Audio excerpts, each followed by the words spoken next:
بسم اللہ الرحمن الرحیم۔ افلاطون کے بعد آج ہم نے ارسطو کو ڈسکس کرنا ہے، ٹھیک ہے جی۔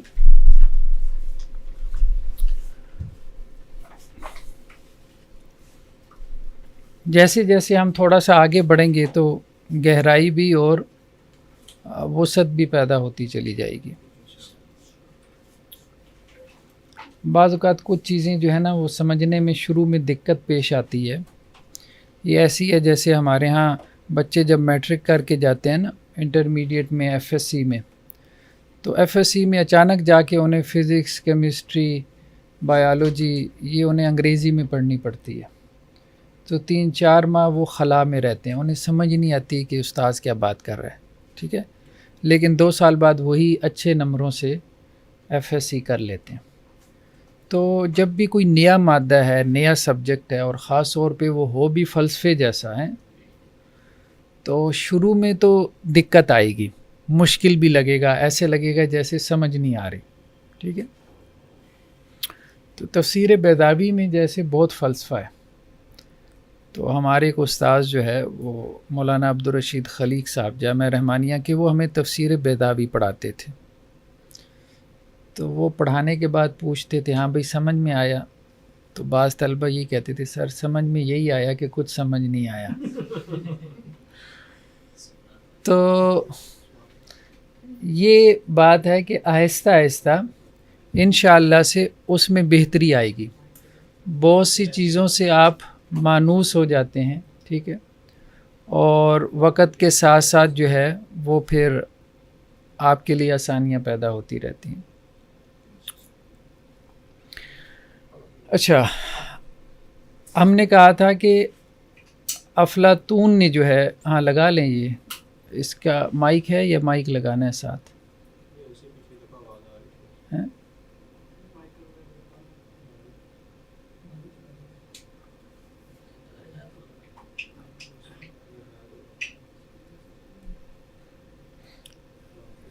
یہ لے لیں، یہ مائک لگا لیں، 1 منٹ ہے۔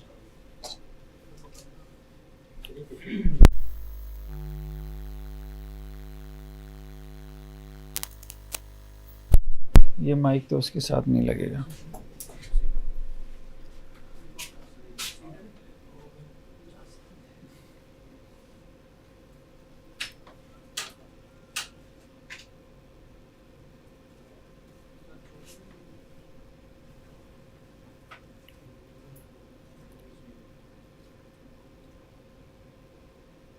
یہ دیکھیے گا اس میں کیمرے میں نہ آئیے، نہیں آ رہا، بس ٹھیک ہے۔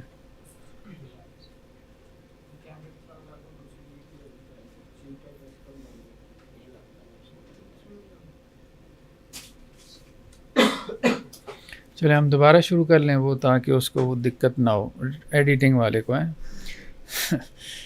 جی، بسم اللہ الرحمن الرحیم۔ سقراط کے بعد ہم نے افلاطون کو ڈسکس کیا تھا، اور افلاطون کے بعد آج ہم نے ارسطو کو ڈسکس کرنا ہے۔ تو وقت کے ساتھ ساتھ ہم انشاءاللہ سے چیزوں میں گہرائی میں بھی جائیں گے، اور تھوڑا سا اس میں وسعت بھی پیدا کریں گے، اور کچھ ہم کوشش یہ بھی کریں گے کہ ٹیکسٹ کا مطالعہ کر لیں۔ ٹیکسٹ ایسا نہیں ہے کہ کوئی کتاب کا ہم مطالعہ کریں، لیکن کتاب میں سے کچھ مختلف کتابوں میں سے، جیسا کہ میں نے آپ کو بتایا تھا کہ ریختہ کے نام سے جو ویب سائٹ ہے، وہاں فلسفہ یونان، تاریخ فلسفہ یونان، مختصر تاریخ فلسفہ یونان کے عنوان سے آپ کو 20 کتابیں مل جاتی ہیں، جو انگریزی کتابوں کا ترجمہ ہے، بلکہ کچھ ہمارے لوگوں نے بھی لکھی ہیں، وہ بھی اچھی ہیں، جیسے علی عباس جلال پوری صاحب کی کتاب ہے روایات فلسفہ۔ تو ان میں سے کچھ جملے میں نے اٹھائے ہیں، تاکہ اس میں ایک مقصد یہ ہے کہ ہم ارسطو کو سمجھ لیں، دوسرا مقصد یہ بھی ہے کہ ٹیکسٹ کے ساتھ ہمارا ایک تعلق قائم ہو جائے، ٹھیک ہے، یعنی متن کے ساتھ، فلسفے کی کتابوں کے ساتھ ہمیں ٹیکسٹ کیسے سمجھنا ہے، کچھ ہماری اس حوالے سے بھی مشق ہو جائے، اور جب ہم فلسفے کی کتاب پڑھیں تو ہمیں خود سے بھی کچھ سمجھ آنا شروع ہو جائے، ٹھیک ہے۔ تو اس میں بھلے کوئی بات نہیں، ہم تھوڑا ذہن پہ زور بھی دیں گے، تھوڑا درمیان میں وقفہ بھی کر لیں گے، تو بیسیکلی یہ ایکسرسائز ہے، ذہنی ایکسرسائز ہے نا۔ جب آپ نے پہلوانی کرنی ہے یا آپ نے جم جوائن کرنی ہے یا ایون کہ آپ نے دوڑ لگانا شروع کرنی ہے، تو پہلے دن آپ اٹھک بیٹھک کریں گے تو کھلیاں پڑ جاتی ہیں، 2-4 دن تو وہی نہیں اترتی۔ تو یہی معاملہ اسی طرح سے شروع میں دماغ کے اوپر بوجھ پڑے گا اور دماغ رزسٹ بھی کرے گا اور کہے گا بھی کہ یار کن چکروں میں پڑے ہو، یہ کون سا پڑھنا فرض ہے، ٹھیک ہے، یا اس کے پڑھنے کا کون سا ثواب ہے۔ تو وہ بات تو ٹھیک ہے کہ اس کے پڑھنے کا کوئی ثواب نہیں ہے۔ ہم نے پہلے بھی بات کہی تھی کہ فلسفہ بیسیکلی ایک ٹول ہے، مقصد نہیں ہے۔ ہمارا مقصد نہیں ہے فلسفہ پڑھنا پڑھانا، ٹھیک ہے، کیونکہ فلسفہ جن سوالات کے جوابات تلاش کر رہا ہے ان کے جوابات ہمارے پاس آسن صورت میں موجود ہیں، اور وہ ہمیں کہاں سے ملیں؟ ہمارے دین سے، ٹھیک ہے۔ مطلب فلسفے کا سب سے بڑا سوال یہ ہے کہ وجود کیا ہے، ٹھیک ہے، یہ سب دنیا میں جو ہے کہاں سے آ گیا، کیسے آ گیا، تو ہمارے پاس جواب ہے، ٹھیک ہے۔ فلسفے کا سب سے بڑا سوال یعنی دوسرا بڑا سوال یہ ہے کہ علم کیا ہے، ٹھیک ہے۔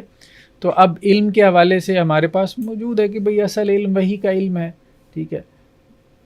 اسی طرح سے فلسفے کا سوال کیا ہے کہ جی خیر کیا ہے، شر کیا ہے، تو ہمارے دین نے ہمیں تفصیل سے بتا دیا۔ تو فلسفے نے جن سوالات کو بنیاد بنایا ان کے جوابات ہمیں پہلے سے آتے ہیں۔ ہم نے تو یہ سمجھنا ہے کہ وہ لوگ جو عقل سے ان سوالات کے جوابات تلاش کر رہے ہیں ان کا کیا موقف ہے، اور پھر کیسے وہ اپنی دلیل قائم کرتے ہیں۔ تو ایک تو ان کا موقف سمجھنے میں ہمیں آسانی رہے گی کیونکہ ان لوگوں کا غلبہ ہے، ٹھیک ہے۔ تو اب ظاہری بات ہے ہم ایک دائی کی حیثیت سے جب کام کریں گے تو لوگ ان سے متاثر ہیں، ان سے بھی اور ان کے طریقہ تعلیم سے بھی اور ان کے دلیل سے بھی اور ان کے استدلال سے بھی، تو ہمیں اس کا توڑ کرنا ہے نا، ٹھیک ہے۔ تو دین کو غالب کرنے کا مطلب یہ ہے کہ سیاسی طور پہ بھی غالب کیا جائے اور علمی طور پہ بھی غالب کیا جائے۔ تو اب امام غزالی علیہ الرحمہ نے تحافت الفلاسفہ لکھی ہے، یعنی فلاسفہ کو گرا دیا، ٹھیک ہے، ان کی بنائی ہوئی عمارت کو مطلب زمین کے برابر کر دیا، یہ کام کرنے کا تھا۔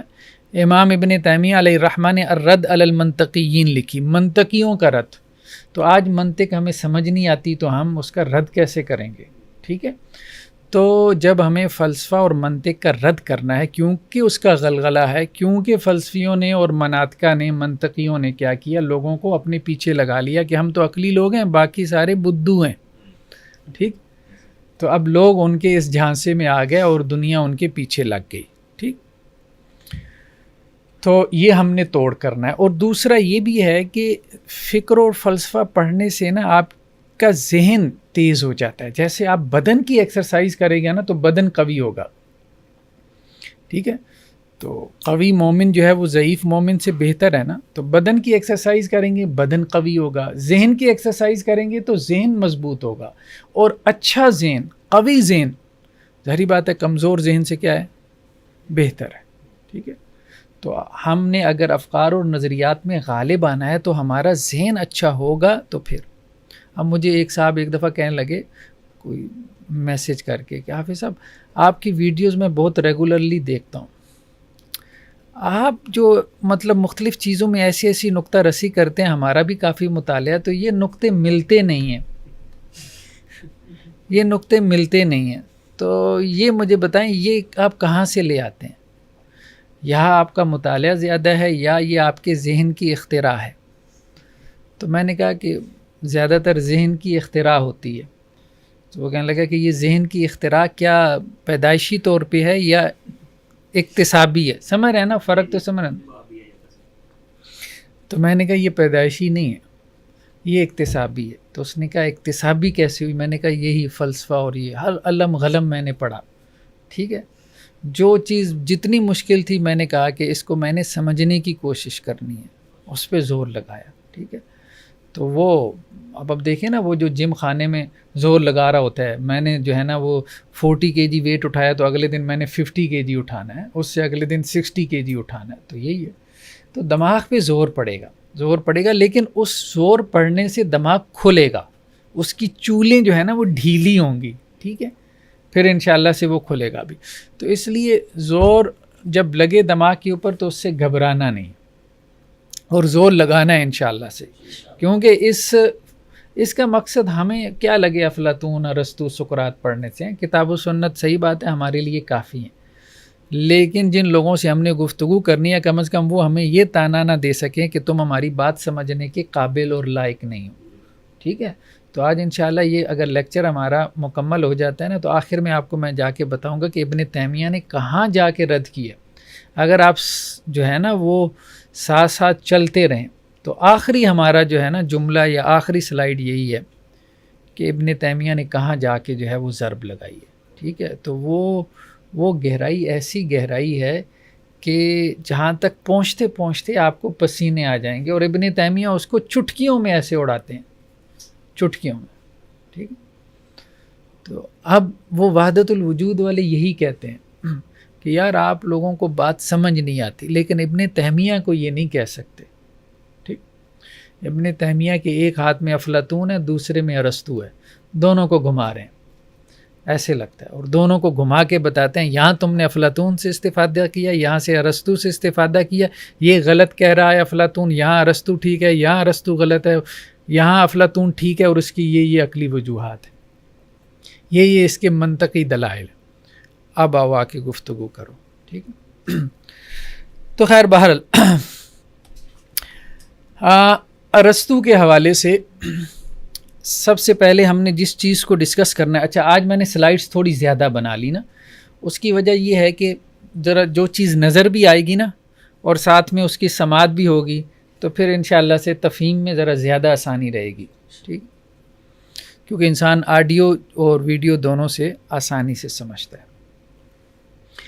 ارسطو کی مابعد الطبیعیات، مابعد الطبیعیات میٹا فزکس، ہم نے کہا تھا طبیعیات کس کو کہتے ہیں؟ جو نظر آ رہا ہے، فزکس. ٹھیک ہے، جو آپ کو نظر آ رہا ہے حواس خمسہ سے، یہ سب طبیعیات کا علم ہے. ٹھیک، جیسے سائنسز کا علم ہے، میڈیکل سائنس ہے، فزکس ہے، کیمسٹری ہے، ٹھیک ہے، بایولوجی ہے. مابعد الطبیعیات جو طبیعیات سے اوپر ہے، میٹا فزکس، یا اسے ماوراء الطبیعیات بھی کہتے ہیں. ٹھیک ہے، طبیعت بیسیکلی نیچر کا ترجمہ ہے، انگریزی لفظ نیچر کا ترجمہ ہے طبیعت جو ہے. تو مابعد الطبیعیات میں سب سے بڑا سوال کیا ہے؟ یہ ہم نے آپ کو بتایا تھا، یونانی فلسفیوں کے ہاں سب سے بڑا سوال جس کا وہ سب جواب دیتے رہے وہ کیا تھا؟ وجود کیا ہے، یا وجود کی حقیقت کیا ہے. ٹھیک ہے، یہ سب کچھ جو آپ کو نظر آ رہا ہے، یہ بینگ، یہ ایگزسٹنس، اس کی حقیقت کیا ہے، اس کی ریالٹی کیا ہے. ٹھیک ہے، اس کا وہ جواب دیتے رہے. یعنی یہ جو نظر آ رہا ہے یہ دھوکہ ہے، فراڈ ہے، یا یہ حقیقت ہے، کیا ہے یہ. ٹھیک، اپنے اپنے طور پہ انہوں نے اس کا جواب دیا. تو سقراط نے بھی دیا تھا، افلاطون نے بھی دیا تھا، اور ارسطو نے بھی آ کے دیا. اچھا، ارسطو کا ایک اور کارنامہ ہے جو اس سے پہلے لوگوں کا نہیں ہے، اور یہ چیز مطلب ظاہر کرتی ہے کہ بہت بڑا دماغ ہے ارسطو، بہت بڑا دماغ ہے. بعد میں آنے والوں نے اس کو فالو کیا اس حوالے سے. اس نے نہ صرف مابعد الطبیعیات دی، اس نے اپنی منطق بھی دی. منطق کیا ہے؟ ارسطو نے کہا بھائی مسئلہ یہ نہیں ہے کہ میرا موقف کیا ہے، ٹھیک ہے، یا افلاطون کا موقف کیا ہے، یا سقراط کا موقف کیا ہے، میرے دادا استاذ کا. اس نے کہا زیادہ عام چیز یہ ہے کہ یہ موقف ثابت کیسے کرو گے. تو منطق بیسیکلی اس کا نظام استدلال ہے. اب آپ سمجھ رہے ہیں؟ جیسے آپ کی فقہ ہے، فقہ کیا ہے؟ آپ کا موقف ہے، ٹھیک ہے، اور آپ کی اصول فقہ کیا ہے؟ نظام استدلال ہے. ٹھیک ہے، فقہ میں آپ بتاتے ہیں کہ جی ہماری یہ اوپینین ہے، ہمارا یہ فتویٰ ہے. اصول فقہ میں آپ یہ سمجھنے کی کوشش کرتے ہیں کہ اس کی دلیل کیا ہے. پھر بات وہاں پہ نہیں رہ جاتی اصول فقہ میں کہ دلیل کیا ہے، وہاں آپ یہ بھی بتاتے ہیں کہ دلیل کی دلیل کیا ہے. آپ سمجھ رہے ہیں؟ مثلا قیاس ایک دلیل ہے. آپ نے کہا جی یہ جو مسئلہ ہے میں نے قیاس سے سمجھا ہے، اس کی دلیل قیاس ہے. تو اب سوال پیدا ہوا بھائی قیاس کی دلیل کیا ہے؟ تو آپ کہتے ہیں بھائی قیاس کتاب و سنت سے ثابت ہے. پھر آپ ثابت کرنا شروع کر دیتے ہیں کون سی حدیثیں ہیں جن سے قیاس کی دلیل ثابت ہوتی ہے. ٹھیک ہے، تو یہ پورا اس کو کہتے ہیں نظام استدلال. ٹھیک ہے، آپ کا آرگومنٹیشنل سٹرکچر کیا ہے، ٹھیک ہے، جس کے اوپر آپ نے پورا آرگومنٹ جو ہے وہ ڈیولپ کیا ہے. تو ارسطو نے اپنی پوری منطق وضع کی، وہ منطق جس کے نیچے اس پوری دنیا نے 2000 سال گزارے، بلکہ بہت سے ویسٹرن فلاسفر ایسے ہیں، مغربی فلسفی، وہ تو لٹرلی جسے کہتے ہیں نا گالیاں دینے پہ آ جاتے ہیں ارسطو کو. وہ کہتے ہیں کہ اس سے دنیا 2000 سال تک اتنی مروب ہو گئی کہ اس کے خلاف سوچ ہی نہیں سکی، اور جب تک مطلب اس کے خلاف سوچنے کے لیے ہمیں 2000 سال انتظار کرنا پڑا، ٹھیک ہے، اور ہماری ترقی رکی رہی. یعنی اس کی بہت سی چیزیں غلط ثابت ہوئی ہیں، اس کی بہت سی چیزیں غلط ثابت ہو گئی ہیں، لیکن وہ کہتے تھے کسی کو جرت نہیں ہوتی تھی اس کے خلاف سوچنے کی، اتنا غالب دماغ تھا یہ. اور جب سوچنا شروع کیا کاپرنیکس وغیرہ نے اور لوگوں نے، ٹھیک ہے، پھر گلیلیو بھی آ گیا، ٹھیک ہے، تو وہ پھر اس کے بعد پتہ چلا کہ بھائی ارسطو جو ہے وہ کوئی پیغمبر تھوڑی ہے، وہ تو خطا کا پتلا بھی ہے. پھر لوگ کسی اور طرف نکل گئے، پھر ارسطو کی منطق کا زور ٹوٹا. پھر اب ماڈرن لاجک وہ علیحدہ ہے، ارسطو کی منطق استخراجی منطق کہلاتی ہے، اب جو ماڈرن لاجک ہے وہ زیادہ تر استقرائی ہے. خیر بہر اس پہ ہم پھر گفتگو کریں گے، لیکن یہ دیکھیں کہ اس کا اثر دیکھیں کتنا رہا. اور بعض اوقات مخالف سوچ نہ ہونے کی وجہ سے بڑے سے بڑا آدمی ہو، ضرور جو ہے نا آپ مطلب جسے کہتے ہیں دو آنکھیں ضرور لگائے رکھیں، ایک اس کے لیے تحسین کی آنکھ اور دوسری تنقید کی. یعنی اس کی اچھی بات کی تحسین کرنی ہے اور جو اس کی بات کمزور ہے اس کو کرٹیسائز کرنا ہے. ہمارے ہاں بڑا بڑا مسلمان دماغ ابن رشد جیسا، ٹھیک ہے، حاشیہ نشین ہے ارسطو کے، ابن سینا کو دیکھیں، فارابی کو دیکھیں، ایسے جیسے ڈھلے جاتے ہیں ارسطو پہ، بڑے دماغ ہیں یہ، ٹھیک ہے. کیا ہے کہ بس ایک دفعہ پڑھا مروب ہو کے بیٹھ گئے، کریٹیکلی نہیں دیکھ سکے اس کی چیزوں کو، تنقیدی نگاہوں سے نہیں دیکھ سکے. تو ارسطو کی مابعد طبیعت اس کا جو ہے وہ کیا ہے، مطلب میٹا فزکس کے بارے میں اس کا موقف ہے، ٹھیک ہے، یا اس کا حقیقت کے بارے میں کیا ہے نقطہ نظر ہے کہ حقیقت کیا ہے. اس کے بارے میں ارسطو کا جو نقطہ نظر ہے ہم اسے کہتے ہیں کہ یہ اس کی مابعد الطبیعت ہے. اس کے لیے جو اس نے نظام استدلال بنایا، ٹھیک ہے، اس کے لیے جو اس نے دلائل کا ایک پورا نظام، صرف دلیل نہیں دی، دلیل کا پورا نظام، اس نے کہا دلیل پھر ثابت کیسی ہوگی کہ یہی دلیل ہے. یعنی اس منطق اصل میں کہتے ہیں اس علم کو جس سے آپ یہ ثابت کریں کہ آپ صحیح سوچ رہے ہیں. تو ارسطو نے کہا سوچ تو سارے رہے ہیں، ٹھیک ہے، سوچ تو سارے رہے ہیں، پہلے یہ جو ہے وہ ہمیں ثابت کرنا پڑے گا کہ اس کی سوچ درست ہے، اس کا سوچنے کا انداز درست ہے. تو ہمیں سوچ کے بارے میں پہلے اصول و ضوابط وضع کرنے ہوں گے، سوچنے کے بارے میں، پھر آپ سوچیں. تو اس کو کہتے ہیں، اس کو آپ اپسٹیمالوجی بھی کہہ دیتے ہیں، علمیات، ٹھیک ہے. مابعد الطبیعت اس کی الہیات ہیں، ٹھیک ہے، الہ کے بارے میں جو اس کا کانسیپٹ ہے، خدا کے بارے میں یا کائنات کے بارے میں یا انسان کے بارے میں. اور منطق اس کی علمیات ہیں، اس کا تصور علم آپ یوں کہہ لیں، ٹھیک ہے. یعنی ایک اس کا تصور وجود ہے، دوسرا اس کا تصور علم ہے. تو دو ہی سوال ہم نے کہے تھے، فلاسفہ کے ہاں بڑے سوال رہے ہیں، ایک وجود کیا ہے اور دوسرا علم کیا ہے. تو قدیم فلسفے میں وجود کیا ہے کا سوال بڑا تھا، اور ماڈرن فلسفی میں علم کیا ہے.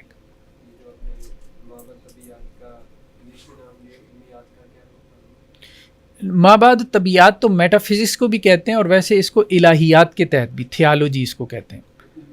علمیات ایپسٹیمالوجی علمیات کو کہتے ہیں، یعنی آپ کا نظام علم، ٹھیک ہے، آپ کا نظریہ علم، آپ کا جو ہے وہ استدلال کرنے کا جو پورا ایک سٹرکچر ہے، وہ جیسے ہمارے اصول فقہ سمجھ لیں، ٹھیک ہے. تو فلسفے میں فلسفے کی اصول فقہ منطق ہے، آپ یوں سمجھ لیں، فلسفیوں کی اصول فقہ منطق ہے، اور ان کی فقہ کیا ہے، ان کی مابعد طبیعت. فقہ تو خیر ہمارے یہاں پریکٹیکل مسائل ہیں، یہ تو مابعد طبیعت پریکٹیکل مسائل تو نہیں ہیں، لیکن مثال ذرا جزوی ہوتی ہے، من وجہ ہوتی ہے. غیبیات ہی ہیں مابعد طبیعت، بیسیکلی کہتی غیبیات کو ہیں.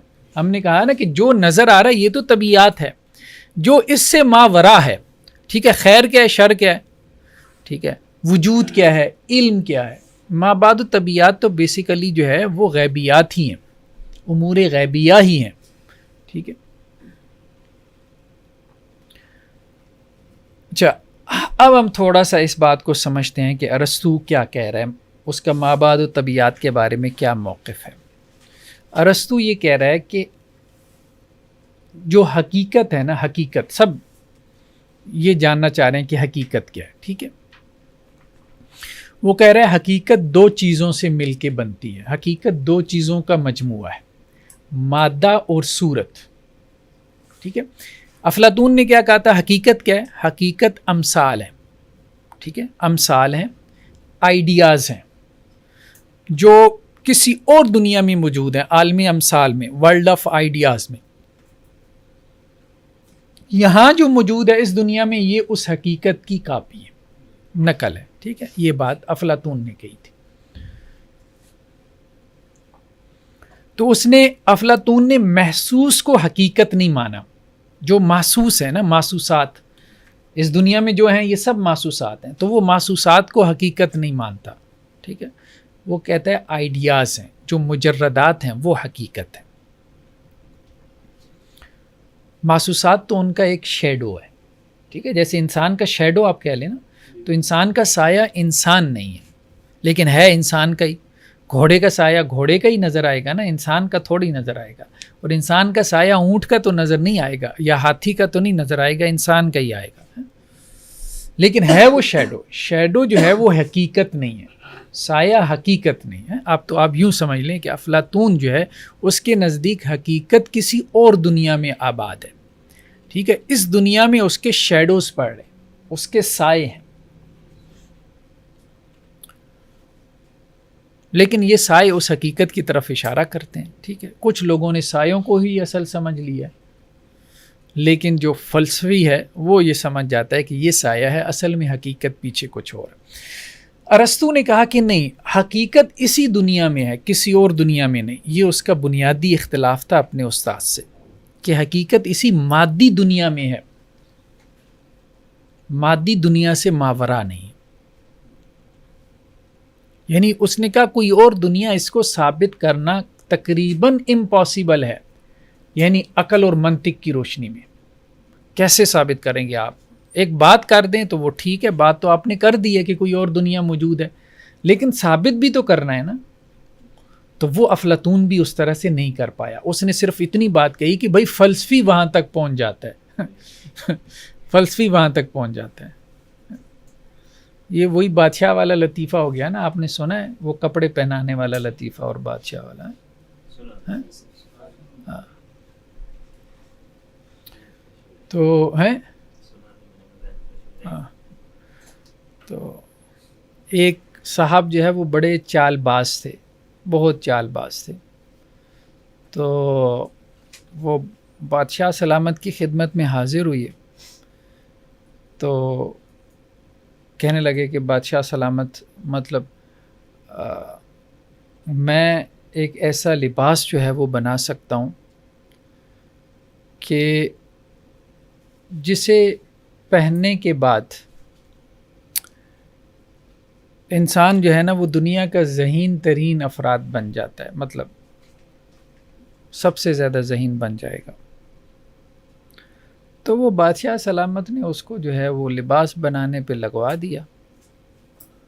وہ کچھ دن اس نے لگائے، مطلب حکایت ہے آپ کہہ لیں، جیسی بھی یہ بات سمجھانے کے لیے. تو کچھ دن اس نے لگائے، کوئی ایسے لگا رہا تو تیار کرتا رہا، لیکن اس نے تیار کچھ بھی نہیں کیا. ٹھیک ہے. بیسیکلی کچھ بھی نہیں تیار کیا. اور بادشاہ سلامت کو جو ہے وہ اس نے پکڑا دیا. یعنی کیا پکڑایا؟ کچھ بھی نہیں پکڑایا، کہ آپ اس کو پہن لیں. اور ساتھ میں یہ اعلان کیا کہ یہ لباس جو ہے یہ صرف انہی لوگوں کو نظر آئے گا کہ جو عقل مند ہیں. جو احمق ہے اس کو یہ لباس نظر نہیں آئے گا، کیونکہ پہننے والا جب ذہین ترین بن جائے گا، ٹھیک ہے، تو وہ ذہین افراد کو ہی نظر آئے گا. اب وہ بادشاہ بھی بڑا خوش ہوا اور اگلے دن وہ بالکل ننگا ہو کے جو ہے وہ دربار میں آیا. ٹھیک ہے. تو اب وہ بادشاہ ایک وزیر سے پوچھے کہ ہاں بھائی کیسا لباس ہے, وہ کہے بادشاہ سلامت بڑا اچھا ہے. دوسرے سے پوچھے, وہ کہے بڑا اچھا ہے. وہ کیسے کہیں کہ بھائی اچھا نہیں ہے؟ وہ احمق تو اپنے آپ کو ثابت کرنے سے رہے ہیں. تو پھر ایک بچہ بول پڑا کہ بادشاہ تو ننگا ہے. ٹھیک ہے. تو وہ چونکہ اس مداری کی باتوں میں نہیں آیا تھا نا, تو یہی صورتحال بار ہے. تو خیر ہم تو نہیں کہہ رہے کہ افلاطون مداری ہے لیکن یہ ہے بچے دروازہ بند کرو. تو لیکن یہ ہے کہ افلاطون کے پاس اس کی صحیح بات یہ ہے کہ کوئی دلیل نہیں ہے. تو ارسطو یہ بات ٹھیک کہتا ہے. تو ارسطو بیسیکلی یہ کہتا ہے کہ مادہ اور صورت دو چیزوں سے حقیقت جو ہے وہ اس کا مجموعہ ہے. ٹھیک ہے, مادہ اور صورت کا. مادہ وہ کسے کہتا ہے؟ مادہ وہ اس کو کہتا ہے کہ جس کے وجود کا امکان ہو.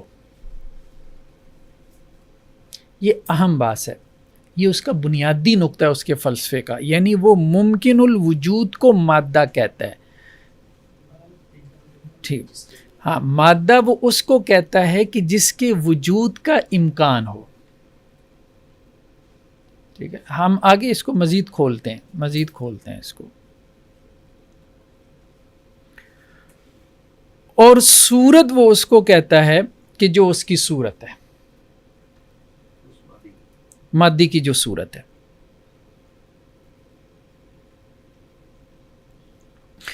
دنیا میں جتنا مادہ پایا جاتا ہے یہ صورت کی صورت میں ہے, فارم کی صورت میں.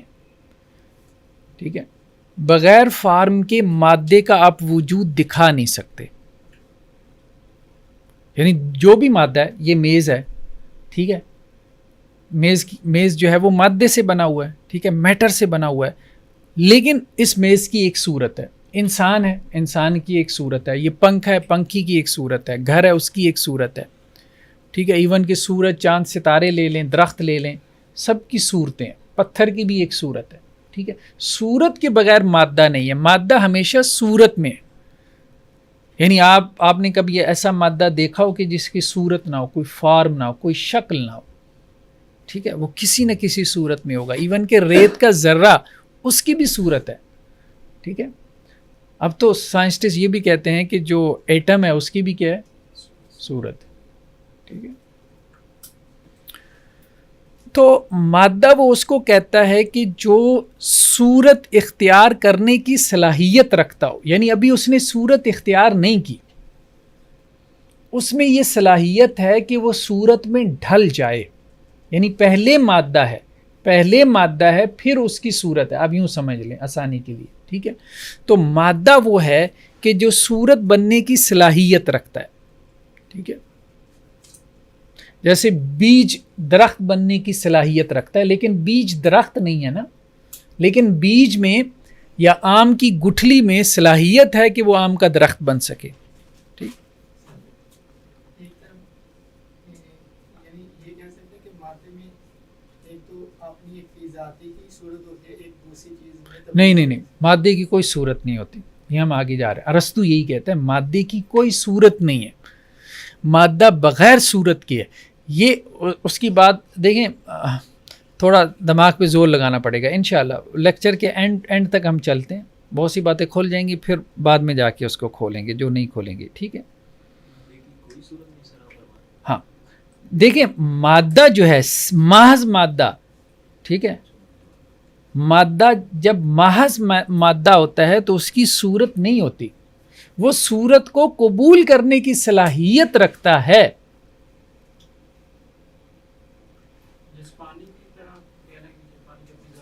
پانی کی بھی صورت ہے. نہیں وہ ہم دیکھتے ہیں وہ کہتا کیا ہے, وہ آگے چل کے بات کھلے گی.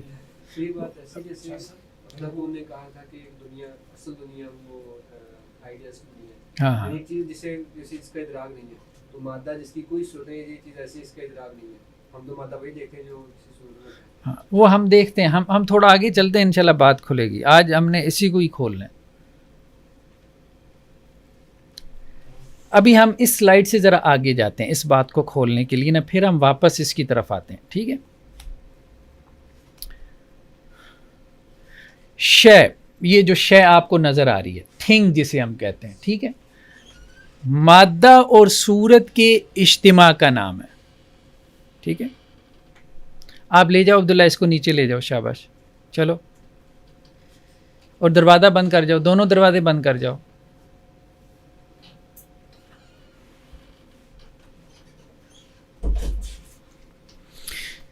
یہاں سے ہم نے اب سٹارٹ لیا. شے کیا؟ آپ کے سامنے تو اشیاء ہے نا. ٹھیک ہے. ہمارے سامنے کیا اشیاء ہے؟ تو اشیاء دو چیزوں کا مجموعہ ہے، مادہ پلس صورت. یہاں تک بات کلیئر ہے؟ آگے چلیں. مادہ وہ نہیں ہے جو صورت پذیر شے میں دکھائی دے. یہ صورت پذیر شے، میں، آپ. ٹھیک ہے. جو صورت کی فارم میں ہے نا، اس میں جو نظر آ رہا ہے یہ مادہ نہیں ہے، یہ تو صورت ہے. آپ کو جو نظر آ رہا ہے وہ نظر کیا آ رہا ہے؟ وہ صورت ہے. مادہ کیا ہے؟ مادہ وہ ہے جو وجود کا امکان رکھے، یعنی صورت پذیری کی استعداد رکھتا ہو. ٹھیک ہے.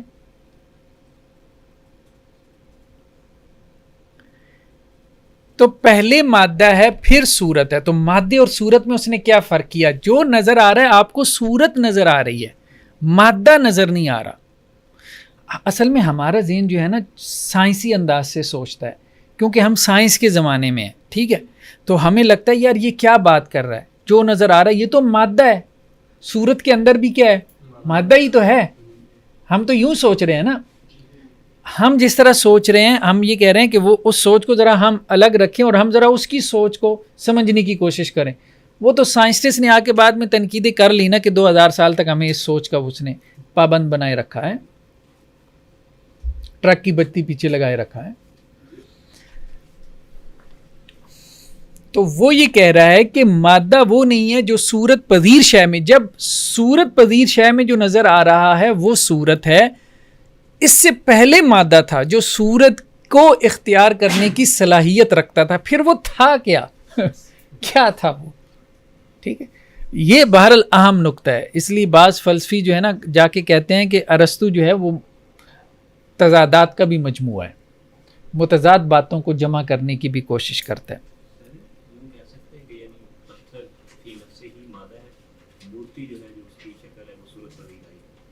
پتھر بھی صورت ہے، پتھر بھی صورت ہے. ٹھیک ہے. پتھر بھی صورت ہے، مورتی بھی صورت ہے، پتھر بھی صورت ہے، ہر چیز صورت ہے. جو محسوسات کے دائرے میں ہے وہ سب صورت ہے. نہیں، بغیر صورت کے آپ مادے کا ادراک نہیں کر سکتے. یہ آگے چل کے ہم دیکھ رہے ہیں، آگے آ رہا ہے آہستہ آہستہ. آپ دیکھیں 1 by 1 ہم آگے بڑھ رہے ہیں. صورت شے، اچھا دو چیزیں، ایک شے ہے، تھنگ ہے، اور ایک اس کی فارم ہے. ٹھیک ہے. صورت شے نہ تو شے سے پہلے ہے اور نہ ہی شے سے باہر. کیا سمجھ میں آئی؟ صورت شے نہ تو شے سے پہلے ہے. افلاطون یہ کہتا تھا کہ صورت شے شے سے پہلے ہے. اس کا جو آئیڈیاز کا جو کانسیپٹ تھا وہ کیا کہتا تھا کہ پہلے امثال ہیں، عالم امثال پہلے ہیں، اس کی کاپیز بعد میں تیار ہوئی ہیں اس دنیا میں، عالم محسوسات میں. تو وہ کیا کہتا ہے کہ صورت شے پہلے ہے. آئیڈیاز کیا ہیں؟ صورت ہی ہے نا، شے کی صورت. ٹھیک ہے. جیسے آپ کوئی چیز سوچتے بھی ہیں، مثال کے طور پہ ہم بڑھئی نے میز بنانا ہے تو پہلے اس کے دماغ میں اس کی صورت آئے گی، پھر شے بعد میں آئے گی. ٹھیک ہے. لیکن ارسطو کیا کہتا ہے؟ صورت شے نہ تو شے سے پہلے ہے. ٹھیک ہے. شے کیا چیز ہے؟ مجموعہ ہے، مادے اور صورت کا مجموعہ ہے. ٹھیک ہے. تو یہ جو شے ہے اس سے پہلے کیا چیز ہے؟ مادہ تو ہے. اب بات سمجھ رہے ہیں؟ اسی مادے نے تو صورت کی شکل اختیار کی ہے، لیکن مادے نے جیسے ہی صورت کی شکل اختیار کی تو کیا بن گئی؟ شے. تو صورت شے وہ صورت سے پہلے نہیں ہے، اس کے ساتھ ہی ہے. سمجھ گئے بات؟ یہاں پہ بھی بات سمجھ میں آ گئی. دیکھیں مادہ جو ہے نا، مادے نے صورت کی جو ہے وہ شکل اختیار کر لی. ٹھیک ہے، مادہ آپ یوں کہہ لیں کہ ایک سٹیپ آگے بڑھا اور صورت میں ڈھل گیا. جب مادہ صورت میں ڈھل گیا تو اس کو ہم کیا کہتے ہیں؟ شے. تو اب جو صورت ہے وہ شے سے پہلے ہے یا شے کے ساتھ ہے؟ آپ یوں کہہ سکتے ہیں کہ شے سے پہلے کیا ہے؟ مادہ ہے. شے کسے کہتے ہیں؟ مادے اور صورت کے مجموعے کو. تو مادے نے سفر کیا ہے صورت کی طرف. مادہ جیسے ہی صورت میں ڈھلا ہے تو شے وجود میں آ گئی. یعنی اصل میں وہ یہ کہہ رہے ہیں نا کہ وجود کیا ہے، یہ چیزیں کیسے بنی ہیں. ہمارے پاس تو آسان سا جواب ہے، بھئی اللہ میاں نے بنا دی، کن فیکون. ٹھیک ہے، اب وہ تو اللہ میاں کو مان نہیں رہا، وہ تو فلسفی ہے، ظاہری بات ہے، اس نے تو فلسفہ گھمانا ہے. تو کیسے بن گئی؟ تو اس نے کہا مادہ تھا. مادہ بھی وہ کہتا ہے ازل سے ہے. مادہ بھی کیا ہے؟ ازل سے ہے. صورت بھی ازل سے ہے. تو مادے نے کیا کیا؟ صورت کی شکل اختیار کی. مادے نے صورت آپ کہہ لیں کہ جی اس میں متشکل ہو گیا. ٹھیک ہے، اور شے وجود میں آ گئی. تو اب وہ یہ کہہ رہا ہے اپنے کانسیپٹ میں نکھار پیدا کرنے کے لیے وہ ایسی باتیں کرتا ہے کہ صورت شے نہ تو شے سے پہلے ہے. صورت شے شے سے پہلے نہیں ہے، اس کے ساتھ ہے. مادہ پہلے. افلاطون کیا کہتا تھا؟ صورت شے شے سے کیا ہے؟ شے یہ جو نظر آ رہی ہے. تو افلاطون کیا کہتا ہے؟ اس کی صورت کہاں پہ ہے؟ عالم امثال میں. اس کی صورت وہاں پہ ہے، کیونکہ دونوں اس پہ متفق ہیں. افلاطون بھی اور ارسطو بھی اس بات پہ متفق ہیں کہ مادے اور صورت میں اصل چیز کیا ہے؟ نہیں صورت، جو اس کو وجود دے رہی ہے. اصل چیز کیا ہے؟ صورت ہے. افلاطون نے تو اس لیے کہا کہ وہ امثال ہیں. پھر مادے کی آگے چلتے ہیں انشاءاللہ بات کھلتی جائے گی. دیکھیں ابھی آپ اتنے کانسیپٹ کو گرپ کر لیں کہ دو چیزیں تو ہیں نا، دونوں میں اس نے تعلق کیسے قائم کیا. اب وہ ان دونوں میں آپ یوں کہہ لیں کہ زیادہ اصل کس کو بنا رہا ہے؟ صورت کو بنا رہا ہے. وہ یہ نہیں کہہ رہا کہ مادے کی اہمیت نہیں ہے. جیسے اب آپ کہیں کہ ہم جب کہیں گے کتاب و سنت تو ہم کہیں گے بھائی کتاب اللہ پہلے، سنت رسول بعد میں ہے، یا جو بھی آپ کہیں. لیکن اس کا مطلب یہ نہیں کہ سنت کی اہمیت نہیں ہے یا وہ ہمارے نزدیک کوئی بنیادی مصدر نہیں ہے.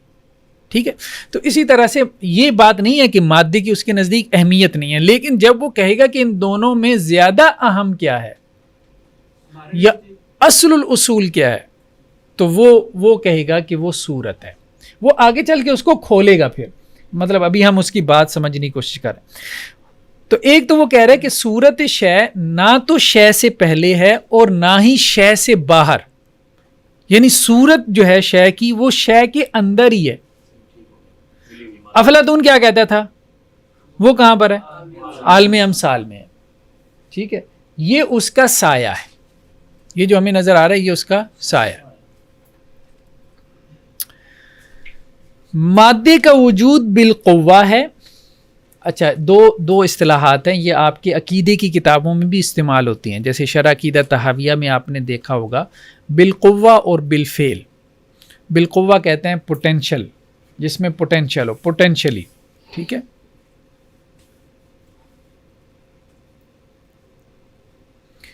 یعنی مادے کا وجود بالقوہ ہے. بالقوہ کسے کہتے ہیں؟ اور بالفعل میں یعنی ایک چیز کے اندر پوٹینشل ہے اور ایک چیز جو ہے وہ عمل میں ہے.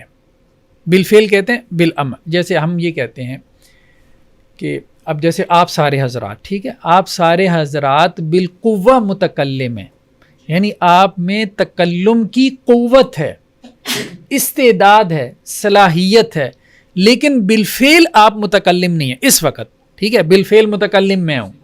ٹھیک ہے، یہ بات سمجھ رہے ہیں؟ تو بالقوہ اور بالفعل میں یہ فرق ہے. بالقوہ اس کو کہتے ہیں کہ جس کی استعداد ہو لیکن وہ استعداد ابھی فعل میں ڈھلی نہ ہو. جب وہ استعداد فعل میں ڈھل جائے تو ہم اس کو کیا کہتے ہیں؟ بالفعل. ٹھیک ہے. تو مادے کا وجود کیا ہے؟ بالقوہ ہے. اس سے کیا مراد ہے؟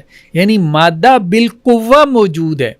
کیا مراد ہے؟ یعنی مادے میں وجود حاصل کرنے کی صلاحیت ہے لیکن وہ موجود نہیں ہے. وہ موجود کب ہوتا ہے؟ جب صورت سے ملتا ہے. ٹھیک ہے. جب صورت سے ملتا ہے تو پھر اس میں جو ہے وہ وجود کی صورت میں آتا ہے. اچھا دوسرا جملہ کیا ہے؟ اور صورت کے جذب کی وجہ سے مادہ تعین یعنی حقیقت کی طرف حرکت کرتا ہے. ٹھیک ہے. مادہ صورت سے کیسے ملا؟ اب یہ سوال اس نے کھڑا کر دیا. ٹھیک ہے. شے کیا چیز ہے؟ مادہ پلس صورت ہے. ٹھیک ہے. اور اب اس نے کہا کہ مادہ بیسیکلی اس میں صلاحیت تھی صورت اختیار کرنے کی، تو مادے نے صورت کو اختیار کیا. تو مادہ کیا کرتا ہے؟ مادہ صورت کی طرف حرکت کرتا ہے. کیوں حرکت کرتا ہے؟ صورت کے جذب کی وجہ سے. یعنی صورت کھینچتی ہے کس کو؟ مادے کو. صورت مادے کو اپنی طرف کھینچتی ہے. تو وہ مادہ جو ہے وہ صورت کی طرف کھنچتا ہے تو صورت میں ڈھل جاتا ہے، تو یہ متعین ہو جاتا ہے. جب وہ متعین ہو گیا تو شے وجود میں آ گئی. جی آگے چلتے ہیں انشاءاللہ. یہ ویسے اس کا جو ارسطو کا یہ بڑا مسئلہ ہے. یہ آپ صحیح کہہ رہے ہیں کہ اس کو اسٹڈی کرتے ہوئے یہ سوال بار بار ذہن میں آتا ہے کہ مادہ کس بلا کا نام ہے؟ مادہ کس بلا کا نام ہے؟ ٹھیک ہے چلتے ہیں. تو اب بات یہاں تک کلیئر ہے. اور صورت کے جذب کی وجہ سے یعنی صورت کے کھینچنے کی وجہ سے مادہ تعین کی طرف، یعنی جب صورت میں چلا جائے گا نا، تو یہاں صورت سے مراد کیا ہے؟ کہ وہ مادہ متعین ہو گیا. ابھی تک وہ متعین نہیں تھا. یعنی مادہ لا تعداد لا محدود ہے. ٹھیک ہے. صورت اس کو تعین کی شکل میں لے کے آتی ہے. جب وہ تعین میں آ جاتا ہے تو پھر وہ محسوسات کے دائرے میں آ جاتا ہے. پھر وہ شے بن جاتا ہے اور محسوسات کے دائرے میں آ جاتا ہے. ٹھیک ہے. تو صورت کے جذب کی وجہ سے مادہ تعین یعنی حقیقت کی طرف حرکت کرتا ہے. وہ شے کو کیا کہہ رہا ہے؟ حقیقت. کیونکہ اس کے نزدیک حقیقت یہی مادی دنیا ہے. ٹھیک ہے. تو مادہ جو ہے وہ صورت کی طرف حرکت کر رہا ہے، یعنی اپنی حقیقت کی طرف حرکت کر رہا ہے، اور حقیقت اسے اپنی طرف یعنی صورت اسے اپنی طرف کیا کرتی ہے؟ کھینچتی ہے. لا تعداد مادہ ہے. ٹھیک ہے. مختلف صورتوں نے کیا کیا؟ اس مادے کو اپنی طرف کھینچ لیا، تو وہ مادہ ان صورتوں میں ڈھلتا چلا گیا اور متعین ہوتا چلا گیا، اور مختلف حقیقتیں وجود میں آتی چلی گئی. ٹھیک ہے. اشیاء وجود میں آتی چلی گئی. آگے چلیں. اب وہ جو صورت کو ترجیح دیتا ہے نا مادے پہ، یہ باس آئی تھی، اس کی وجہ کیا ہے؟ وہ یہ کہتا ہے کہ مادے کا وجود ناقص ہے. کیوں ناقص ہے؟ کیونکہ اس کا وجود ہے ہی نہیں، یا اس کا وجود بالقوہ ہے. اب بات سمجھ رہے ہیں؟ ایک آدمی بول رہا ہے اور ایک میں بولنے کی صلاحیت ہے لیکن بول نہیں رہا. ظاہری بات ہے جو بول رہا ہے وہ کامل ہے نا. کامل متکلم وہ ہے کہ جو بول رہا ہے، یعنی جس سے اس کی صلاحیت کا اظہار ہو رہا ہے. اور جس کی صلاحیت خابیدہ ہے، پوشیدہ ہے، تو ہم کہیں گے کہ وہ ناقص ہے. ٹھیک ہے. تو اس لیے اس نے کہا کہ مادے کا وجود چونکہ بالقوہ ہے تو اس لیے مادے کا وجود ناقص ہے. مادے سے مراد ابھی وہ محض مادہ لے رہا ہے. ٹھیک ہے. جبکہ صورت کا وجود کامل ہے. ٹھیک ہے. صورت کا وجود کیا ہے؟ کامل ہے. وہ کہتا ہے صورت بالفعل ہے. صورت کا وجود کیا ہے؟ بالفعل ہے. ٹھیک ہے جی. ہاں وہ کہہ رہا ہے کہ ایک مادہ جو وہ ہے جو صورت میں ڈھل گیا، ٹھیک ہے، وہ تو وجود میں آ گیا نا. جو صورت میں ہاں وہ مادہ اس میں امکان ہے وجود میں آنے کا، لیکن ابھی وہ وجود میں نہیں آیا.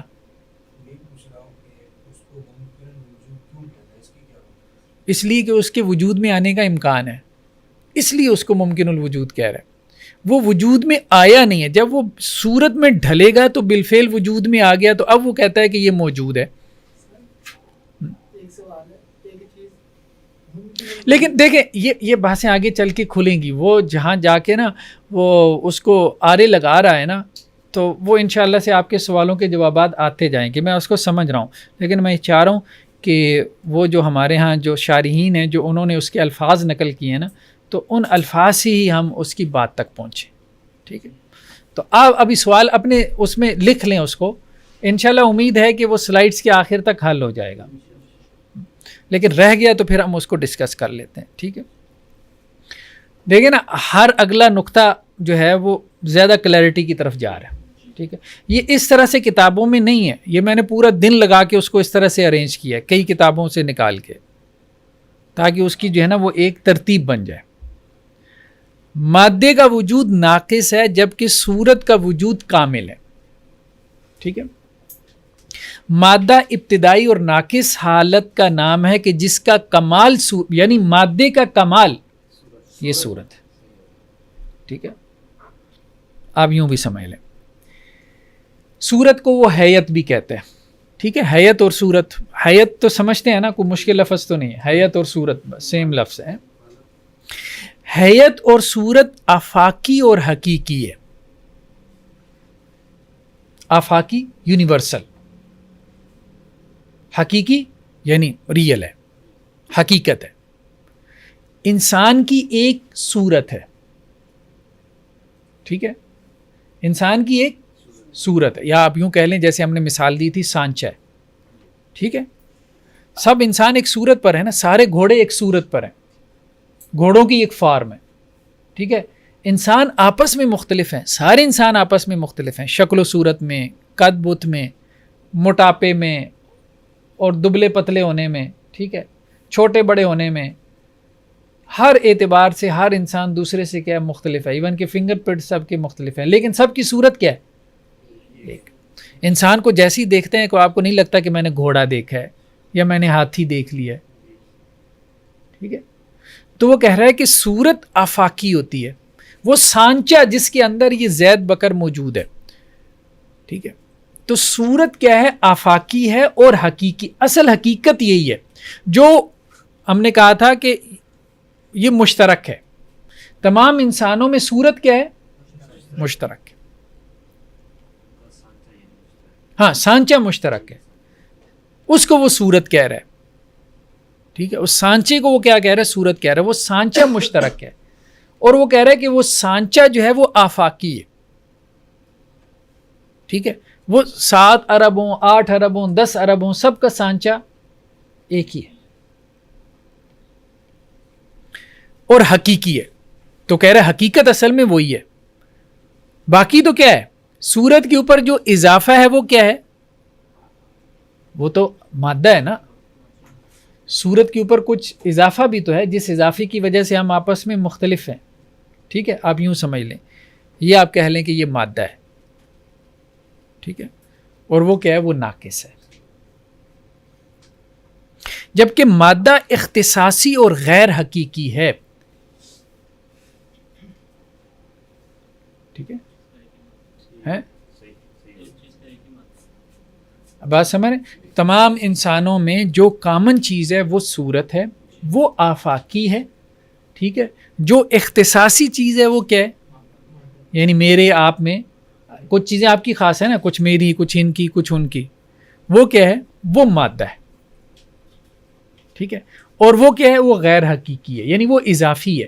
یوں کہہ سکتے ہیں کہ صورت سے پہلے جب مادہ تھا نا تو وہ خاص نہیں تھا، یعنی جب وہ سانچے میں ڈھل گیا صورت اختیار کر لی پھر وہ خاص ہو جاتا حقیقت میں. ہاں، وہ ایک علیحدہ بات ہے، وہ ایک علیحدہ بات ہے. یہ جو اس کی بات ہے نا، اس کو پہلے سمجھیں. وہ یہ کہہ رہا ہے کہ مادہ تو ختم ہو جائے گا، میں آپ سب ختم ہو جائیں گے نا.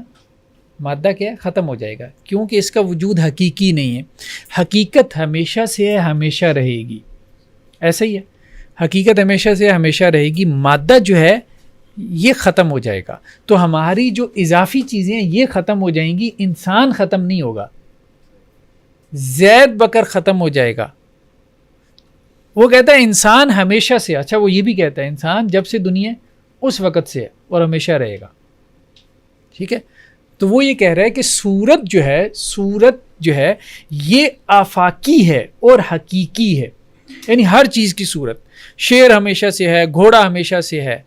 ٹھیک ہے، لیکن زید کا گھوڑا، بکر کا گھوڑا، ٹھیک ہے، اب یہ اختصاص ہے، یہ مادہ ہے، تو مادہ جو ہے وہ ناقص ہے، وہ ختم ہو جائے گا، وہ حقیقت نہیں، اختصاص ختم ہو جائے گا. مادہ تو اصل نہیں ہے، مادہ تو اصل ہے. نہیں، صورت مادے سے صورت بنی ہے. ہاں، مادہ جو ہے وہ صورت میں ڈھل گیا ہے. ٹھیک ہے، وہ صورت کو اصل بناتا ہے. وہ ہم آگے چلتے ہیں، مزید آگے چلتے ہیں، بات کھلتی چلی جائے گی. حیت اور صورت ہمیشہ خاص میں ہی پائی جائے گی، نہ کہ اس سے ماورا ہوگی. عالم امثال وہ یہ کہہ رہا ہے کہ حیت اور صورت تو آفاقی ہے، لیکن یہ حیت اور صورت جو آفاقی ہے، جو یونیورسل ہے، یہ کہاں ہے؟ عالم امثال میں نہیں ہے. صورت کہاں پر ہے؟ مادے کے اندر، خاص میں ہے. ٹھیک ہے، ہمیں کیسے پتہ چلا کہ انسان کی یہ صورت ہے؟ انسان کو دیکھ کے. گھوڑے کی یہ صورت ہے تو گھوڑوں کو دیکھ کے ہمیں پتہ چلا نا کہ گھوڑوں کی یہ صورت ہوتی ہے. 5 10 12 گھوڑے ہم نے دیکھے تو. ٹھیک ہے، بلی کو دیکھ کے ہمیں یہ پتہ چلا 5 10 بلیاں کہ ان کی یہ صورت ہوتی ہے. تو اسی طرح انسانوں کو دیکھ کے، تو صورت کہاں پر ہے؟ خاص چیز کے اندر ہی ہے، مادے سے ماورا نہیں ہے، عالم امثال میں نہیں ہے، جیسا کہ افلاطون کہہ رہا تھا.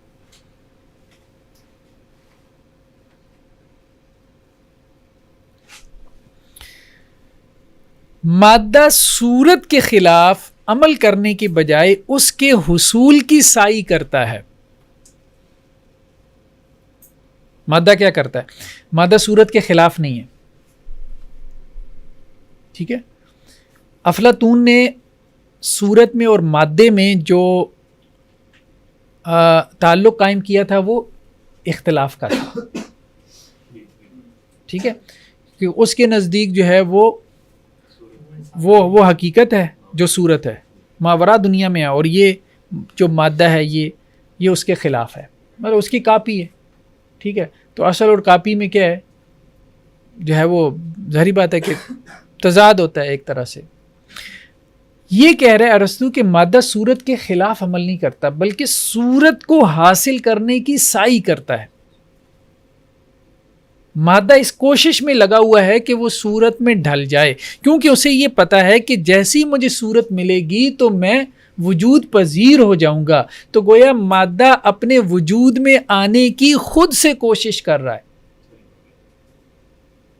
یعنی مادہ خود اپنے آپ کو وجود دینے کی کوشش کر رہا ہے صورت کی طرف حرکت کے ذریعے، صورت کو حاصل کرنے کی کوشش کے ذریعے.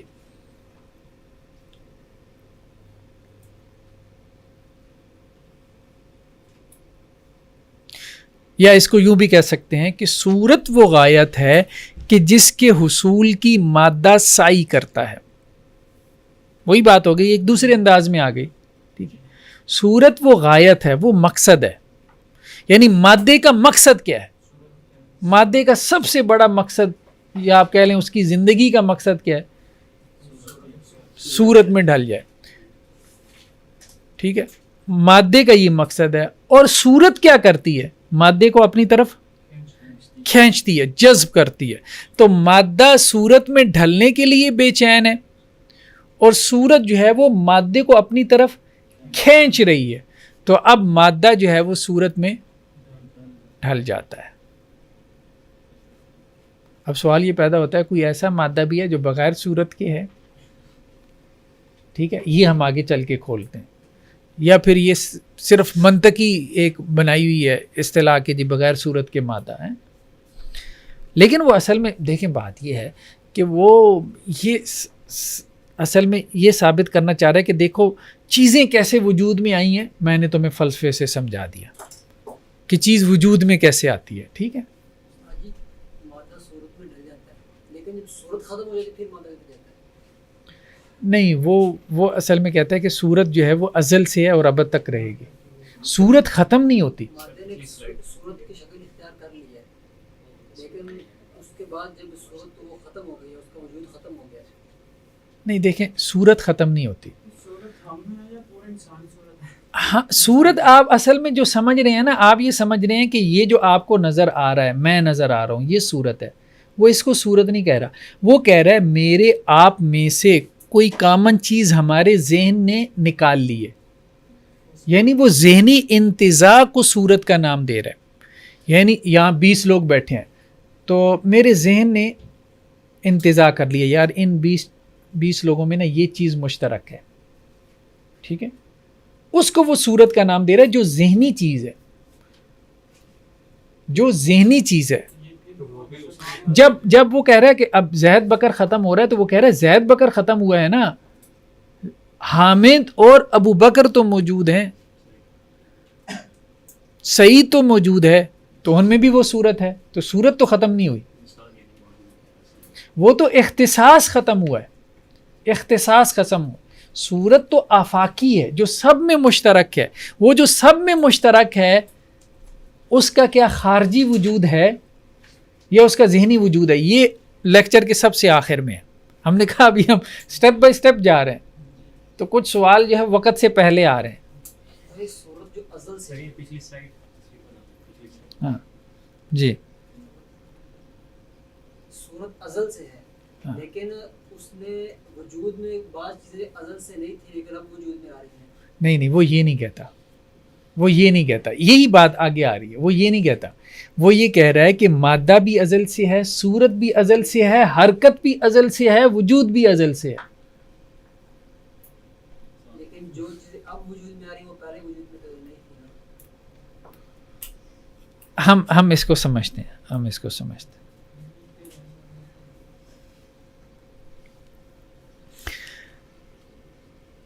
وہ یہ کہتا ہے کہ سب کچھ ہمیشہ سے موجود ہے. اگر آسان الفاظ میں آپ سمجھیں تو سب کچھ ہمیشہ سے موجود ہے. باقی وہ اس کو تعبیر کیسے کرتا ہے اس کو ہم سمجھتے ہیں. وہ یہ کہے گا کہ آپ سب، یہ جو آپ کو نظر آ رہا ہے نا، ٹھیک ہے، تو آپ سب جو ہے وہ مادے کی صورت میں موجود تھے، بالقوہ موجود تھے، بس صورت نہیں ملی تھی. تو جیسی صورت ملی تو آپ نظر آنا شروع ہو گئے. بالقوہ آپ موجود تھے، بالفعل موجود نہیں تھے.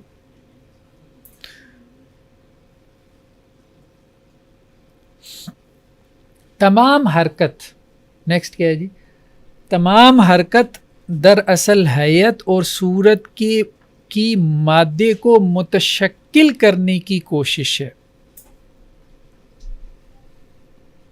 وہی بات ہے تقریباً. حیت اور صورت کیا کرتی ہے؟ مادے کو متشکل کرتی ہے، یعنی مادے کو کیا کرتی ہے؟ شکل دیتی ہے نا. مادے کے پاس شکل نہیں ہے، ٹھیک ہے، تو حیت اور صورت کیا کرتی ہے؟ مادے کو شکل دینے کے لیے اپنی طرف کھینچتی ہے، اور مادہ صورت کی طرف کوشش کرتا ہے، کیونکہ اسے لگتا ہے کہ میرا مقصد زندگی یہی ہے کہ میں صورت میں ڈل جاؤں اور وجود پا جاؤں، ٹھیک ہے، موجود ہو جاؤں، بالفعل موجود ہو جاؤں، بالقوہ سے بالفعل موجود ہو جاؤں. تو اس سے حرکت پیدا ہوتی ہے. اس سے کیا ہوتی ہے؟ یعنی دنیا میں جو حرکت آپ کو نظر آ رہی ہے، وہ حرکت کس وجہ سے ہے کہ مادہ جو ہے وہ صورت میں ڈھلنے کی سعی کر رہا ہے، اور صورت مادے کو شکل دینے کی کوشش میں لگی ہوئی ہے. اس سے دنیا کی ساری حرکت ہے. یعنی دنیا میں ساری حرکت کا سبب کیا ہے؟ آپ یوں کہہ لیں. ہم تو کہتے ہیں نا دنیا میں جو کچھ ہو رہا ہے اس کا سبب کون ہے؟ پروردگار. یدبر الامر، اللہ تعالیٰ تدبیر کرتا ہے چیزوں کی، آسمان سے لے کے زمین تک. ایسے ہی ہے نا قرآنی آیات میں، یعنی سب امور اللہ نے سنبھالی ہوئی ہیں، ٹھیک ہے. تو ہمارے ہاں تو اس سب حرکت کی وجہ کون ہے؟ اللہ سبحانہ و تعالیٰ، ٹھیک ہے. لیکن اس کے یہاں حرکت کی وجہ کیا ہے؟ یہ فلسفیانہ وجہ. حیت اور صورت حرکت پر اکساتی ہے، جبکہ مادہ جو ہے وہ رکاوٹ پیدا کرتا ہے. یہ بعض لوگوں نے لکھا ہے، لیکن اس سے بیان میں تضاد آ جاتا ہے ایک اعتبار سے. مادہ صحیح کرتا اور ادھر مادہ رکاوٹ ہاں. بن رہا ہے. یہ میں نے کہا کہ بعض لوگوں نے یہ لکھا ہے، اس لیے بعض مصنفین نے یہ بھی کہا ہے اگر تو اس جملے، دیکھیں میں نے تو ارسطو کو براہ راست نہیں پڑھا، ہم نے تو پڑھا ہے مترجمین کو، اس لیے بعض لوگوں نے لکھا ہے کہ اس کے بعض چیزوں میں تضاد بھی نظر آتا ہے، ٹھیک ہے، بعض چیزوں میں، لیکن بہرحال کچھ چھوٹی موٹی 2-4 چیزیں تو اس کو نظر انداز کیا جا سکتا ہے، یا یہ بھی کہا جا سکتا ہے کہ شاید وہ ٹرانسلیٹ صحیح طرح سے نہیں ہو پائیں. اب دیکھیں نا، اس نے تو یونانی میں گفتگو کی نا، پھر یونانی سے آگے لاطینی میں گئیں، ہمارے یہاں عربی میں آئیں، پھر عربی سے آگے انگریزی میں آئیں، انگریزی کے بعد ہم جا کے اس کو اردو میں پڑھ رہے ہیں یعنی 4 ترجموں سے گزر کے. تو وہ کچھ تھوڑا بہت فرق آ سکتا ہے کہ وہ کیا کہنا چاہ رہا تھا، مترجمین نے کیا سمجھا اور آگے شارحین نے کیا سمجھا، اور بات کچھ اور بن گئی. تو یہ ایک آدھی چیز جو ہے نا وہ میں نے اس کو نقل کر دیا ہے. تو حیت اور صورت حرکت پر اکساتی ہے، یہ تو وہی بات ہے، مطلب ٹھیک ہے. جبکہ مادہ جو ہے وہ کیا کرتا ہے، رکاوٹ پیدا کرتا ہے. لیکن ہم پہلے پڑھ چکے ہیں کہ مادہ سائی کرتا ہے صورت کے حصول کی، لیکن ایک اور بیان میں یہ ہے کہ وہ رکاوٹ پیدا کرتا ہے. یا یہ بھی ہو سکتا ہے کہ اس کے فلسفے میں بعد میں کوئی ارتقاء آ گیا ہو، یا یہ بھی ہو سکتا ہے کہ بعض اوقات اس کی بعض کتابوں میں یہ ہو تو بعض دوسری کتابوں میں اس طرح سے ہو، کسی نے وہاں سے لے لیا، کسی نے یہاں سے لے لیا. ٹھیک ہے، یہ مختلف پاسبلٹیز ہو سکتے ہیں، امکانات ہو سکتے ہیں. تو پیچھے سر ہم نے یہی پڑھا نا کہ مادہ بھی صحیح کر رہے ہیں. صحیح کہا. تو یہ والا جملہ اگر اس کی جگہ وہ فکس کر لیں تو زیادہ بہتر ہے. جی پہلے آپ نے بتایا کہ مادہ بھی دیکھیں یہاں اگر ہم اس کو اس کی اصل مانیں نا کہ ارسطو اصل میں یہ کہنا چاہتا ہے، تو وہ یہ کہہ رہا ہے کہ صورت مادے پہ غالب آ جاتی ہے. یعنی مادہ تو صورت اختیار کرنے میں رکاوٹ بن رہا ہے، ٹھیک ہے، لیکن صورت کی جو قوت جذب ہے وہ غالب آ جاتی ہے اور وہ مادے کو کیا کرتی ہے، اپنی طرف کھینچ لیتی ہے اور اسے صورت میں متشکل کر دیتی ہے. پھر یہ مطلب ہو جائے گا نا، الٹیمیٹلی بات وہیں پہ پہنچے گی کہ وہ صورت میں ڈھل گیا. ٹھیک ہے، مادہ اس میں رکاوٹ بنا یا وہ اس میں ممد و معاون بنا، دونوں باتیں ہو سکتی ہیں. ٹھیک، یہ ہم نے بات کہی. مادہ اور صورت کے اتصال کے ساتھ ہی حرکت کا پیدا ہونا لازم ہے. ٹھیک ہے، ظاہری بات ہے مادہ جب صورت میں ڈھلنے کے لیے کوشش کرے گا اور صورت اس کو اپنی طرف کھینچے گی تو حرکت پیدا ہوگی، مل جانا. تو جب اتصال کی کوشش ہو رہی ہے مادہ اور صورت کی، اس نے کہا مادہ علیحدہ سے موجود ہے، سمجھیں، لا تعداد مادہ موجود ہے جس کی صورت نہیں ہے، صورت علیحدہ سے ہے. تو مادہ جب صورت میں ڈھلنے کے لیے سعی کرتا ہے اور صورت اسے اپنی طرف کھینچتی ہے تو یہاں سے حرکت پیدا ہوتی ہے، اور یہ حرکت ہمیں نظر آتی ہے. اس کو مثال سے سمجھا سکتے، یعنی مادہ سائی کر رہا ہو اور صورت بھی مادے کو اپنی طرف کھینچ رہی ہے. آپ اس کو بہت مثالیں بیان کی جا سکتی ہیں. جیسے دیکھیں وہ یہ کہتا ہے جو بیج ہے، بیج، ٹھیک ہے، بیج جو ہے یہ مادہ ہے درخت کے لیے. بیج کیا ہے؟ درخت کے لیے. ابھی بیج کو ذہن میں نہیں رکھنا، ابھی آپ نے ذہن میں رکھنا ہے درخت کو. تو بیج کے اندر بالقوہ درخت موجود ہے، ٹھیک ہے. تو بیج ابھی درخت نہیں ہے، بیج ابھی درخت نہیں ہے. درخت میں ڈھلنے کے لیے وہ سائی کرتا ہے اور درخت کی صورت بھی ہے جو اسے اپنی طرف کھینچ رہی ہے. یعنی ایک بیج ڈھلنے کی کوشش کر رہا ہے درخت میں، اور ایک درخت کی صورت ہے، وہ ابھی ہمیں نظر نہیں آ رہی کیونکہ ابھی تو یہ بیج ہے. وہ صورت یہ چاہ رہی ہے، درخت کی صورت، ٹھیک ہے، کہ یہ بیج اس میں ڈھل جائے. تو اس صورت نے اس کو کھینچا اور بیج نے اس صورت کی طرف سائی کی، اور یہ جو بیج ہے یہ پھر اس صورت میں جب ڈھل جاتا ہے تو ہم کہتے ہیں کہ درخت وجود میں آ گیا. اس میں جو مادے کی سائی محسوس ہو رہی ہے، صورت کی سائی کس طرح محسوس ہو رہی ہے؟ صورت یعنی کس طرح مادے کو کھینچنے، یہ تو یہاں سے یہ تو واضح ہو جاتا ہے کہ مادہ صورت کی طرف حرکت کر رہا ہے، یعنی بیج جو ہے وہ درخت بننے کی طرف جا رہا ہے.